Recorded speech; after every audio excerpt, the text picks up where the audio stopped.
Hey there, cats and kitties. I am the Blues Man, Johnny Blues, and this is going to be a brief little discussion video on Psychopaths, episode 16. Just full of action and surprises aplenty this episode was, and left me completely floored by the end of it. Now, I would be remiss if I didn't mention the fact that we are calling back on that flash forward that started the entire series all the way back in episode 1. We saw this confrontation coming, and we heard Akane basically, saying, this is what it all amounts to. This is where everything turns. The shift, the monumental shift in the story took place in this episode. We had a mutual confrontation between Kagami and Makishima as well as Akane and Makishima. And we saw both of their true colors, I think, in that, confrontation when it happened. Now, the thing that blew my mind was, of course, you have Ginoza once again as Kagami's calling back to him.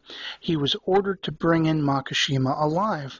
But when they finally get to the top of this building, they have to split up. They send Kagari down to the basement to go after Makishima's right-hand man, if you will, who was debuted last episode, that put this whole plan of breaking into the Nona building and, finding out what was in the basement, what was at the center of the Sybil system.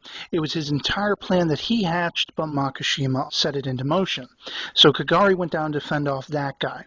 But upstairs, you have Kagami, as predicted by Makishima himself, going after Makishima. He has a blood vendetta because he lost his partner. He has witnessed countless people being motivated to murder from Makishima's hands.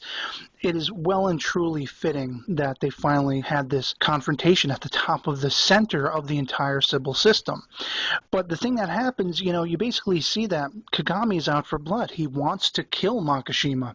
And there becomes a point where Makishima is besting him. I loved seeing their duel. Once again, calling back to that great duel at the end of Cowboy Bebop between Spike Spiegel and Vicious, these two mortal enemies. You can feel that sense, that heaviness and weightiness and gravitas in the battle between these two. But Makishima effectively bests Kagami. He gets him down on the ground.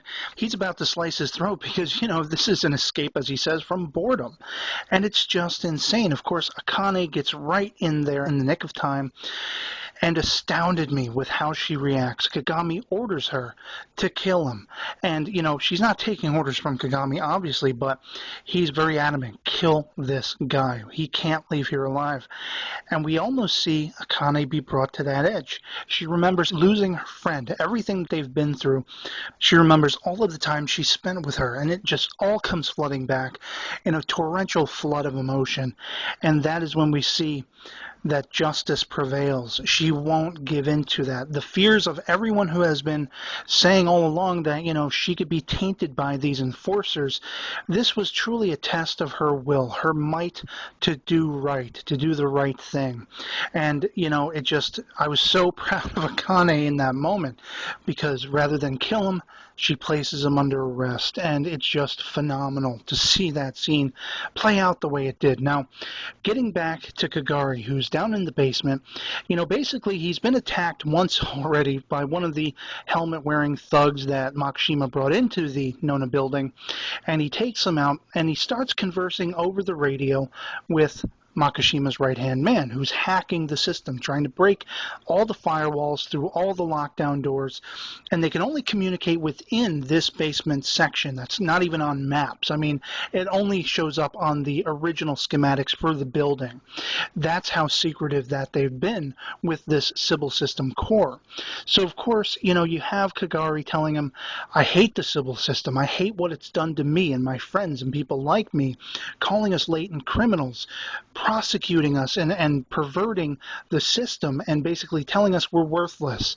He hates it, but at the same time, he is very passionate against the criminal element that these people represent. So Kagari's going to go in there, and he's going to try to stall as long as he can to basically let this guy shut down Sybil, which apparently was the initial plan from Makishima and all of them. But, of course, as we see, Kagari gets there just as that last door has been opened, And we don't actually see what exactly they see, but whatever it is tremendous. And just the sight of it would horrify humanity. All the people who trust in Sybil, who are led so easily by Sybil, would probably lose it. That is monumental in and of itself. But what follows on this is the fact that all of a sudden we see this Dominator come in from the shadows, basically explodes Makishima's right-hand man, never learned his name because he wasn't going to be around that long anyway, and soon after that we see it point toward Kagare. Now, at first I thought, how could Akane have gotten down there? Because you see the shape of the hair on the head, and I was thinking maybe it was her. Maybe she somehow sprinted her way through an elevator shaft or something all the way down.